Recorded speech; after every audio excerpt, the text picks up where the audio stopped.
When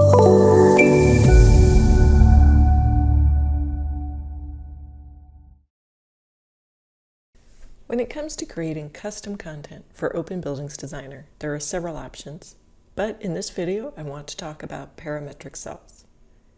Parametric cells are a good option when you need to model an object that is available in a multitude of sizes. For instance, we're going to model a typical generic kitchen sink that can be modified to any size. Parametric cells are created in a standard cell library with a .cel extension. Each cell will be a model within the file and can be created from the Models dialog with the Add Model icon. Once created, make sure you select the option to be able to place the model as a cell and that the cell type is parametric. Once the model is created, you will work directly in that model. We will create a sink that is generic and can be modified on the fly to match the dimension of any manufacturer. So we need to start by defining the design intent, the basic geometry of the sink.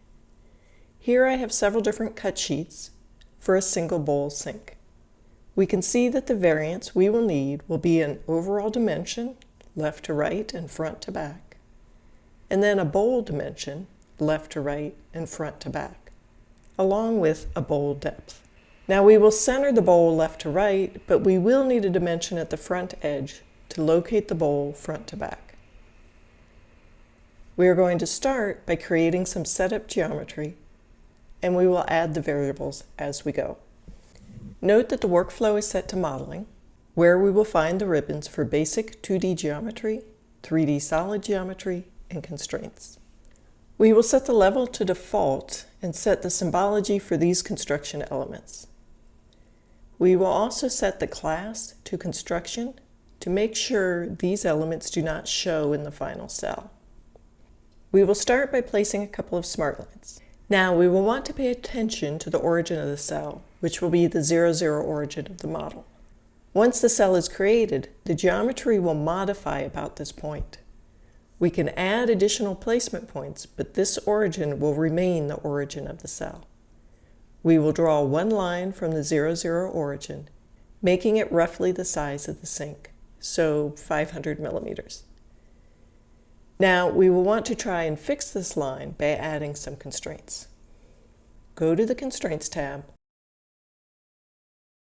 and select the Fixed constraint. We can fix either a vertex on a line or the direction of the line. We will start by selecting the vertex at the 0, 0 origin. Note the crosshairs indicating that we are fixing a vertex. We will also fix the direction of the line. Pay attention that you are selecting the line and not a vertex. Now let's draw a second line perpendicular to the first.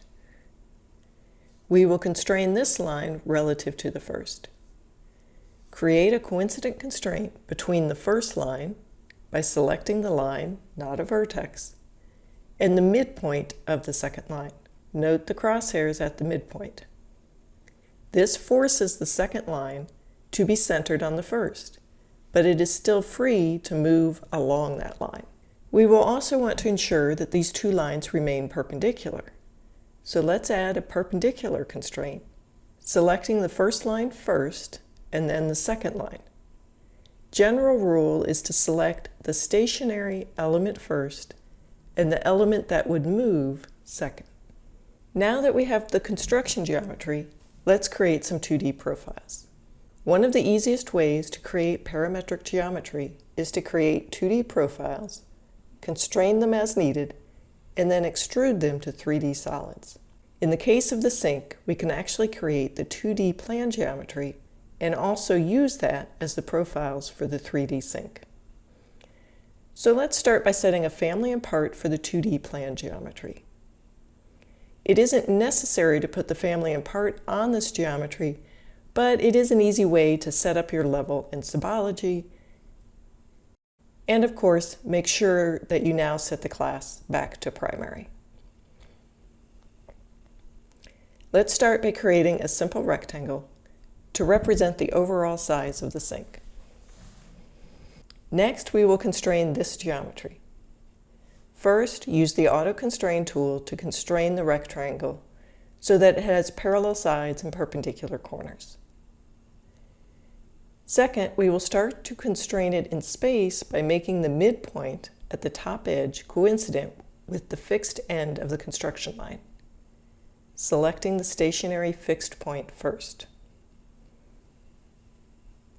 We will also create a perpendicular constraint between the fixed construction line and the top edge.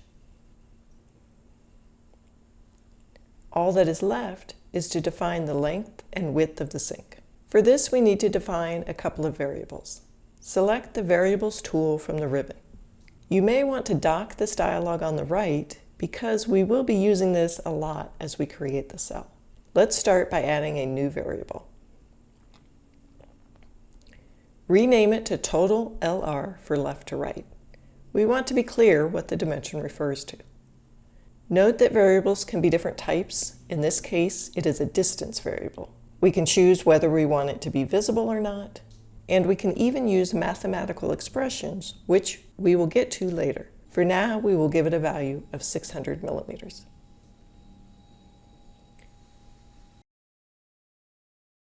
Once set, we can copy this variable to create a second variable for the total front to back.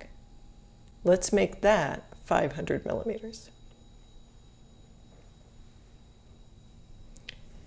Now we can add dimensional constraints.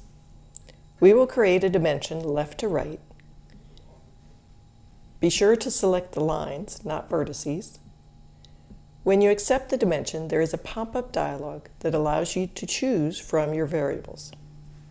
Select Total LR and select Enter.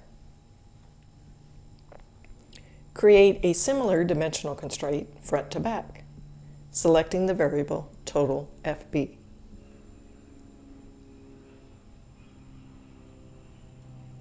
Next, we will create the sink bowl. For the sink bowl, we will create radiused corners. So rather than place block, we will use place smart line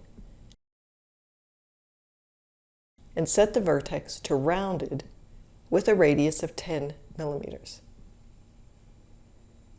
Then place a closed rectangle in the model. Again, we will start by auto-constraining the shape. And again, we will constrain the shape to be centered left to right. Now, we don't want the bowl to be centered front to back. Instead, we need to create a variable that defines the distance from the front edge to the bowl, as well as the bowl dimensions left to right and front to back. So let's create some more variables.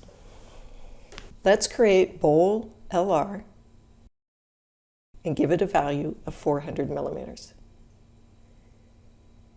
And then create bowl FB and give it a value of 350 millimeters. Let's also create a variable for the corner radius and give that a default value of 15 millimeters. And finally, a variable to define the front edge dimension and set that to 35 millimeters. Now let's constrain the shape using the new variables.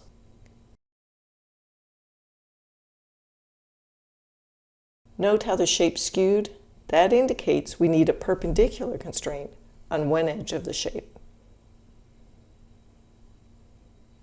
Now we can finish the dimensional constraints.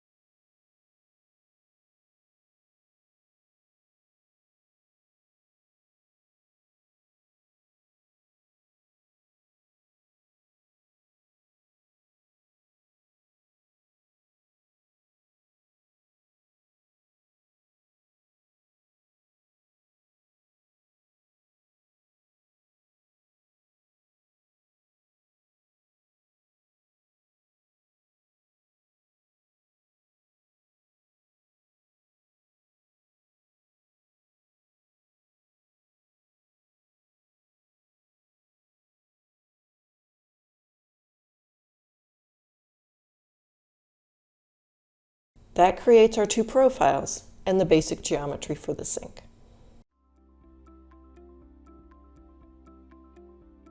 If you found this video helpful, please give it a like. If you want to see more such series, consider subscribing to our channel. Thank you, and see you next time.